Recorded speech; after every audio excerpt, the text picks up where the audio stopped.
another quick start. CC Sabathia, 1-2-3 through the first. Let's meet the Indians starting lineup. Bo Hart, Miguel Cabrera, Milton Bradley, Damian Rolls. Cabrera leads the lineup at 7 home runs.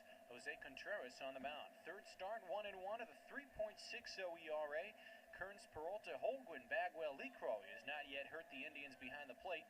Left to right in the outfield, it is Seth Anderson, Ichiro in center, and in right, the veteran Juan Gonzalez. Speaking of veterans, not quite. Bo Hart, not to be considered in that category, but he is a very good batter. Yesterday with a couple of hits and 4 at-bats off of the 258 start. Trying to get going against Jose Contreras, making his second start this season against the Cleveland Indians. His last, he earned a loss, one of his 2 losses. In fact, he pitched for a very long time in that game, went all the way to 8 innings, despite having something like 125 pitches staked to his arm, went very deep, gave the bullpen a rest despite the loss, 2-1, as Hart takes a 2-1, flies it to right to the veteran right fielder, 37-year-old Juan Gonzalez, now in his 9th season with the Kansas City Royals. Before that, he was a member of the Rangers.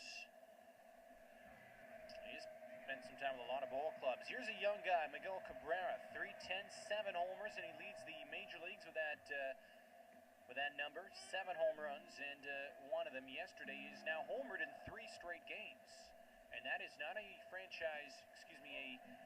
career record for Cabrera as a former Marlin and Cub.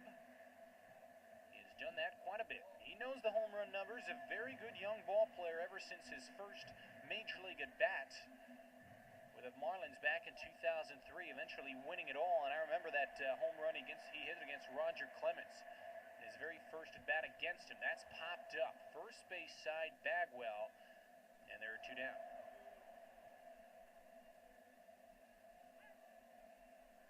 This game is available in Spanish by pressing the SAP button on your television remote. Enjoy the game. Milton Bradley with a 300 average, pure and very good. As the first pitch to this one is a wild one.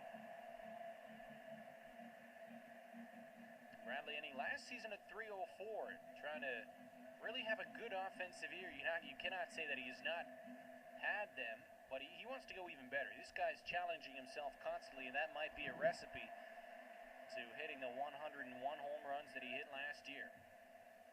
That is a strike to make it 3-1. Contreras has now fell behind to every batter that he's faced this inning, but every time he has been able to get the outs. A 3-1 fastball line to right. There's Gonzalez, who's taken care of the 2 of 3 in this inning. We go to the top half of the second. No score from Cleveland on a very gorgeous afternoon. Bit chilly, there is some wind, but it is sunny, and that feels already good enough in mid-April. Up here north, top of the second, and on the first pitch, Morneau grounds out to Gonzalez, and there's 1 retired. Sabathia has not had to pitch too many so far in his first 3 starts, averaging just 74 pitches a game, and in all those starts going 7+ innings. He has had a very good start to his 2009 campaign. Last year ending the season with 16 wins and 9 losses, but a lot of no decisions. And Sabathia trying to make it a point. Well, he can't really control the offense that he gets, but I mean, it seems like the offense behind Sabathia thus far has backed him up for him to be able to get the wins, something that happened apparently not often enough for Sabathia last season. Total of 11 no decisions, 1 on, 1 out. Here's Juan Gonzalez, that's on the ground, could be 2. They're going to go to second for 1. No, they never get the out there. Gonzalez kind of turning around the bag in odd fashion, never got the bag because he was afraid of perhaps interfering. Bagwell reaches, and so does Juan Gonzalez at first. It's a bit of a very strange play by Alex Gonzalez at second base. It'll bring up Matt Lecroy, who in the first 2 games back in Kansas City both hit a home run. That's a nice play. Gonzalez make it up for what his odd play was in the last one. Just going out there, catching the line drive off the bat of Lecroy, who, as I was saying, has been an Indian killer with a long ball over the last 2 seasons. Well, this far this series, he has not picked up a hit against the Indians. That slide right at Sabathia. We've had some nice defense in this inning. That's an example of it right there. Sabathia gets out of further trouble. Gets out of the second unhurt. 2 hits allow the Indians will come to the plate. Damon Rolls batting cleanup today and batting .356. He has all the reasons to be in that cleanup spot. He has 5 home runs and a .356 batting average. Actually broke the 0 for 10 streak yesterday. And a guy who can go 0 for 10 this early in the season and still hit .356. That means that you have gotten off to a very hot start, and that includes, that indeed is the case for Damon Rolls with a couple of hits in 4 at-bats yesterday. Damon Rolls on a 1-2 is strikeout victim. First one for Jose Contreras, and there's one retired. Here's Ensberg, the usual cleanup hitter for the Indians, moved down to the number 5 spot off the 190 start to his average.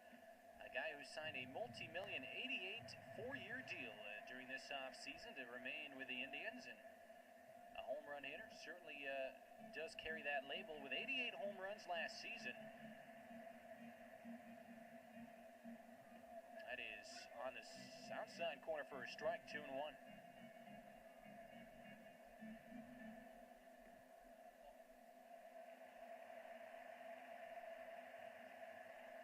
3-1, another count in favor of the hitter. This one's going to hammer to right. Not getting away as Jose Contreras. Morgan Ensberg goes yard for the 6th time this year, and the Indians score first. It's 1-0. That is a nice 3-1 fastball right in the heart of the plate. And this one not missing Morgan Ensberg's barrel. Upper deck solo shot from the bat of Ensberg. That's fine hitting. And he might be off to the slow 190 start. He's still hitting this ball. No doubt about that. So a 1-out solo drive that puts the Indians on the board. I'll bring up Shea Hillenbrand, who is off to, the 260 start. He was hitting 306 at a time. He did not have any hits yesterday, and obviously, at the beginning of the season, the average per at-bat really fluctuates a lot, while since September, it usually goes down by .001. But we're in April, that's how stats work. They're not really reliable this early, as guys just have to settle down, and, well, you can't really talk about stats in April. What you talk about is the actual talent, the homegrown talent. Strike 3, says the first base umpire. There's no way he hadn't gone to that. He went all the way, and third base umpire saw all of that. There's 2 down, second strikeout for Contreras. Here's Michael Barrett. Off of the 9 home run start, and I guess I had misread that then. Cabrera does not lead the Indians with home runs. Barrett does with 2 extra. 9 home runs. What a start for Michael Barrett. Acquired for Shannon Stewart. Shannon Stewart, who was acquired from the Twins in last year's offseason, and they said that Shannon Stewart, great left fielder, certainly was a good presence for the Indians home run-wise. He had 56 last season with the Indians, but average-wise just 260, and they wanted nothing of Shannon Stewart in 2009. They needed a good catcher, and so they went out there, traded for Barrett. Barrett, who had a very rusty start to spring, has flourished here at the beginning of the season. As Kevin Mensch now, with 2 down, a runner on. He has struggled on the other hand. Michael Barrett off the, Kevin Mensch off the 158 start. Did have a couple hits in his last at-bats against this man. This one is going to be on the ground at third. Playable for Kearns. Fires over, inning over, a runner stranded. And the Indians and the Royals all head scoreless into the third, where Jeremy Holguin, Ichiro Suzuki, and Seth Anderson. 9-1.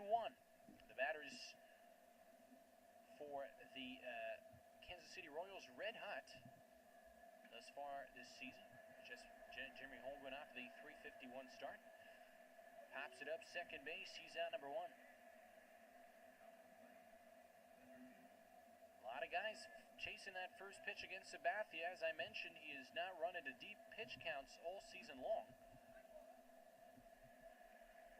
Strike to Ichiro. That was retired on just 2 pitches in his first at bat. He almost got on, but it was eventually retired. That's on the ground to Hillenbrand, who will take it himself.